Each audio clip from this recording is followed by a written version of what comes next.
जय शनिदेव। प्रिय दर्शकों, मैं राजेश जोशी आपका ज्योतिष जागृति केवल सत्य कार्यक्रम में आज फिर से स्वागत करता हूं। अपनी सिखाने की श्रृंखला को प्रिय दर्शकों आगे बढ़ाता हुआ कल हमने बात अधूरी छोड़ी थी दिशा बल की। बात की थी कि लगन में बृहस्पति यानी पहले भाव में बृहस्पति और बुध देव को दिशा बल मिलता है। 10वें भाव में यानी दशम घर में साउथ दिशा दक्षिण दिशा मानी जाती है, तो सूरज और मंगल देवता को दिशा बल मिलता है। तो प्रिय दर्शकों, इसकी आगे की श्रृंखला को आपको समझाता हुआ बात करते हैं शनिदेव की। शनिदेव को 7वें घर में दिशा बल मिलता है। क्यों?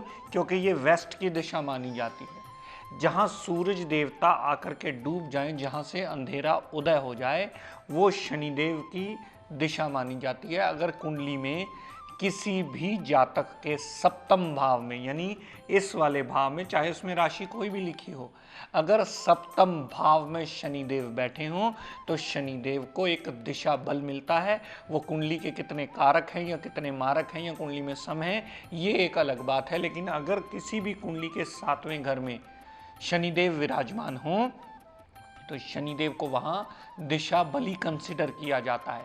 एक बात प्रिय दर्शकों सदैव याद रखिएगा, मैंने अक्सर इसके बारे में टिप्स भी दिए थे, आप में से बहुत सारे लोग पूछते भी हैं।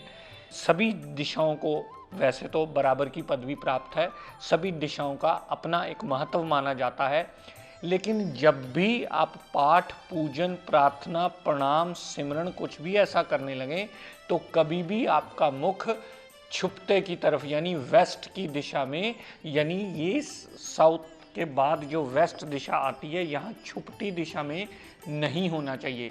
छुपती दिशा में करके मुंह करके पाठ किया हुआ आपका सदैव आपकी अशुभता को आमंत्रण देता है। बहुत सारे लोगों के घरों में मैंने देखा है कि वो बताते हैं जब आके कि तो हमारा तो मंदिर ही जी छुपती दिशा में बना हुआ है, हम जब खड़े होकर उसको प्रणाम करते हैं जो छुपती दिशा की तरफ मुंह करके हमारा प्रणाम होता है।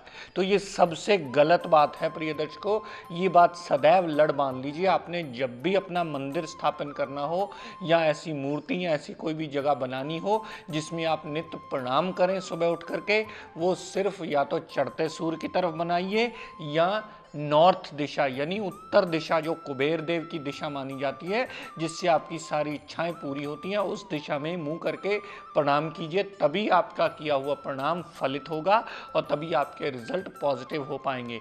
दक्षिण दिशा की तरफ मुंह करके किया हुआ प्रणाम सदैव शनि राहु केतु का बल बढ़ाता है और वो बल आपकी जिंदगी में आना एक अशुभता का कारण बनता है, क्योंकि शनि राहु केतु स्वयं ही, शनि को तो जज की पदवी प्राप्त है, राहु केतु सदैव चोरी, ठगी, डकैती, इलीगल एक्टिविटीज समाज में जितनी होती हैं उनके कारक माने जाते हैं।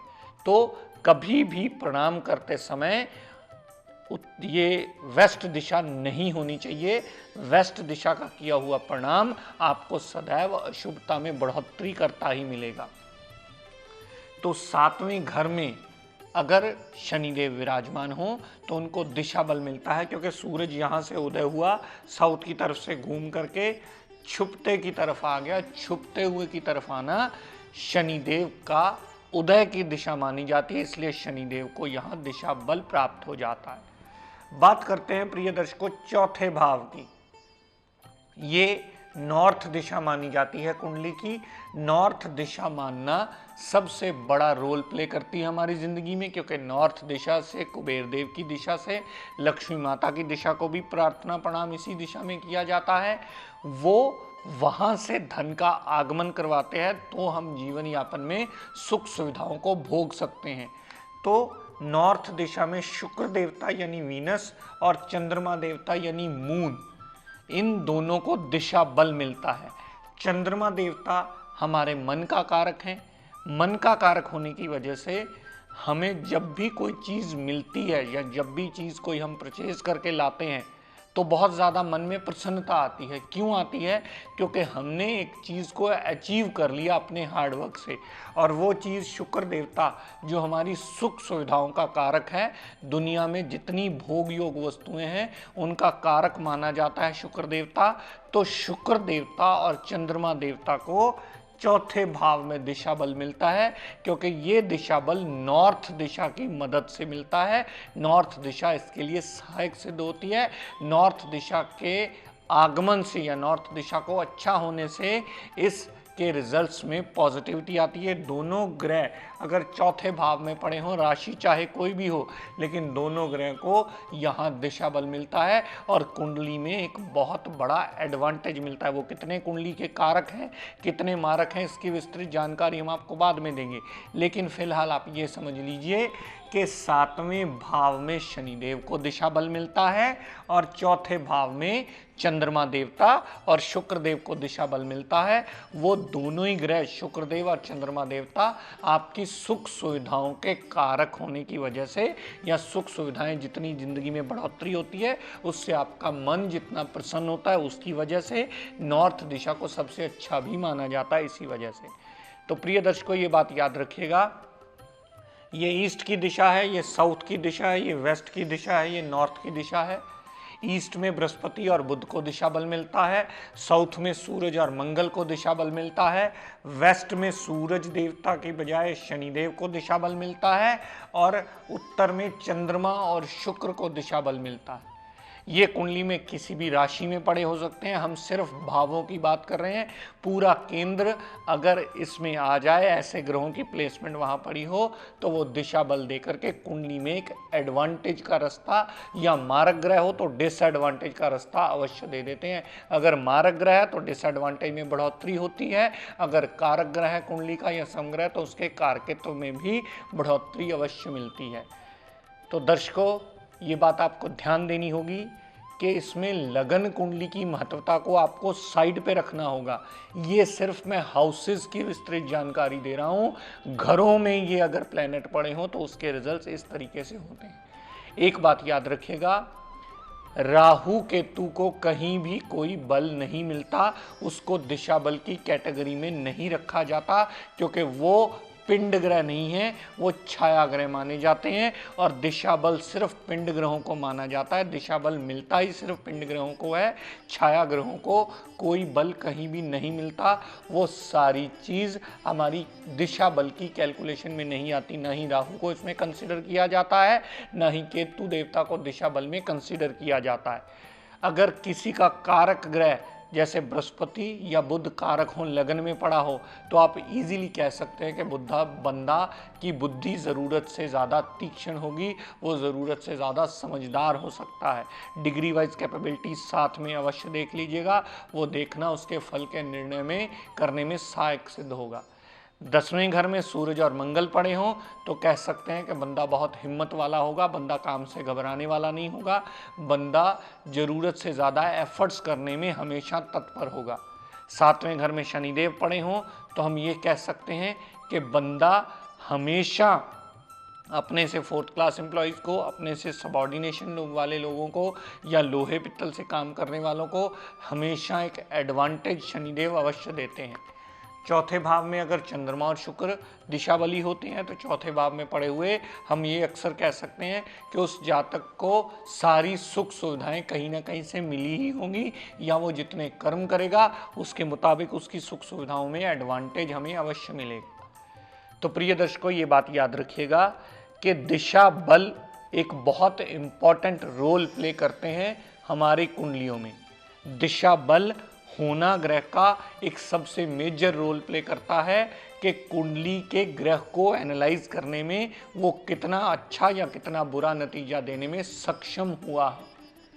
प्रिय दर्शकों, इस बात को सदैव लड़ बांध दीजिए, क्योंकि ये आपकी शिक्षा का बहुत मेजर स्तंभ है। आजकल के जितने एपिसोड्स मेरे चल रहे हैं, आप में से बहुत सारे लोग फ़ोन कॉल करके शाबाशी भी देते हैं। मैं उनका धन्यवादी हूँ कि प्रोग्राम को इतना प्यार देते हैं, इतना कुछ आप घर बैठे सीख गए हैं। मैं चाहता हूँ कि मैंने अगर 16-17 साल इसकी रिसर्च में लगाए तो आपको मैं ये सारी चीज़ का ज्ञान इस तरीके से दे जाऊं ताकि आप घर बैठे ही चीज़ों को एनालाइज करने के काबिल अवश्य बन पाएँ। प्रिय दर्शकों, मेरी कोशिश ये रहेगी कि कल मैं आपको गोचर की विस्तृत जानकारी दूं, क्योंकि गोचर को आप बहुत ज़्यादा लोग सुनते हैं, बहुत ज़्यादा लोग समझते हैं, बहुत सारे विद्वान सिर्फ गोचर को ही डिफाइन करते मिलते हैं, जबकि गोचर का हर कुंडली से अलग नाता होता है। चाहे आपका लगन सेम ही क्यों ना पड़ा हो, लेकिन गोचर एप्लीकेबिलिटी के हिसाब से हर कुंडली पर वेरिएबल होता है। तो प्रिय दर्शकों, ये बात सदैव याद रखिएगा कि मैं अपनी कोशिश के मुताबिक सीक्वेंस के हिसाब से आपको पढ़ाता चला जाऊंगा। आप में से बहुत सारे लोग बताते हैं कि आपके डेली के रजिस्टर लगे हुए हैं, आप नोट करते चले जाते हैं, आप प्रोग्राम देखते हैं, इसके बाद भी आप अगर 10 मिनट उस चीज़ को रिवाइज करने में या घर में अगर एक दो जनों को इंटरेस्ट है तो आपस में डिस्कस करने में थोड़ा सा भी टाइम लगाएं, अपनी कुंडलियों को घर बैठ के एनालाइज करने की कोशिश करें, तो मेरा ये दावा है कि आप खुद एनालाइज करने के काबिल अवश्य बन पाएंगे। आपको धक्के खाने की ज़रूरत ही नहीं पड़ेगी। आपका खुद का पढ़ना, आपका खुद का जागरूक होना इस विद्या में, जैसे आम आदमी किसी के भी घर में किसी को बुखार हो, हर एक को पता है कि क्रोसिन की गोली देनी है। अगर किसी को पेट में दर्द हो ब्रूफन देनी है, सर में दर्द हो डिस्प्रिन देनी है, ये बेसिक जानकारियां हर घर में होती हैं और हर गृहिणी को ये पता होती है। तो अगर हर गृहिणी को ये पता है कि बेसिक जानकारी इस तरीके से दी जाती है, तो क्यों नहीं ग्रहों के बारे में भी आप थोड़ा सा इंटरेस्ट लेते और बेसिक जानकारी अडॉप्ट करने की कोशिश करते। अगर ये करने की कोशिश करेंगे तो कुंडली की एनालाइजेशन करने में बहुत बड़ा सहायक सिद्ध होगी। आपको कहीं भटकने की ज़रूरत ही नहीं पड़ेगी। क्यों? क्योंकि आपने खुद जब इंटरेस्ट लेना शुरू कर दिया तो बहुत सारे सवाल जागेंगे, बहुत सारे सवाल दिमाग में जागेंगे, तो उनकी खुद की एनालाइजेशन करने के लिए आप हाथ पांव मारेंगे। जहां आपको सही रिजल्ट मिलेगा वहीं आप खुद चीज़ समझ जाओगे कि कोई विद्वान कुछ और बता रहा है, कोई इसे कालसर्प के मत्थे मर रहा है, कोई इसे पितरों के मत्थे मर रहा है, लेकिन प्रॉब्लम आपकी कुंडली में कहीं और है। आप खुद अपनी कुंडली की प्रॉब्लम दूर करके अपना जीवन यापन आसान अवश्य कर पाएंगे। और फिर जब बंदे को स्वयं ये ज्ञान हो जाता है, आप किसी पंडित जी के पास गए, उन्होंने 4 उपाय आपको लिख दिए, आपने 2, 4, 10 दिन किए, उसके बाद आप उपाय करना छोड़ देते हैं। लेकिन अगर आप सही शिक्षा खुद ग्रहण कर लेंगे तो जितने भी उपाय आप करने होंगे, आप स्वयं पेन लेकर के वो उपाय करेंगे, क्योंकि पता है कि आपके बचने का रास्ता उन्हीं उपायों से आपको मिलना है। उन्हीं उपायों को करके ही आप अपना जीवन यापन आसान अवश्य कर पाते हैं। तो दर्शकों, ये बात सदैव आपको याद रखनी है। मैं बहुत बार इसके बारे में प्रचार करता आया हूँ, बहुत बार कहता आया हूँ कि आप खुद अपने सबसे बड़े वेलविशर हो। अगर मैं बैठा हूँ, मैं आपकी कुंडली देखूंगा तो नेचुरली बात है आपको मुझे भी कुछ ना कुछ देना अवश्य पड़ेगा।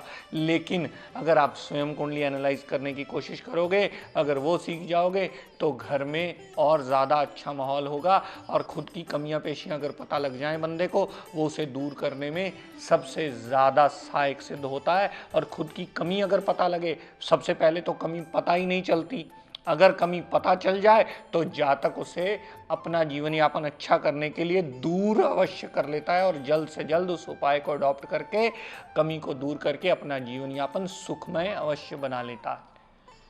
तो प्रिय दर्शकों, आज अपनी वाणी को यहीं विराम देता हुआ, हम सब के लिए मंगल कामना करता हुआ, शनिदेव से ये प्रार्थना करता हूँ कि हे शनिदेव, हम सब पर अपनी कृपा दृष्टि, दया दृष्टि सदैव बनाए रखें और अपने न्याय चक्र में हमें अपनी कृपा के पात्र सदा बनाए रखें। जय शनिदेव।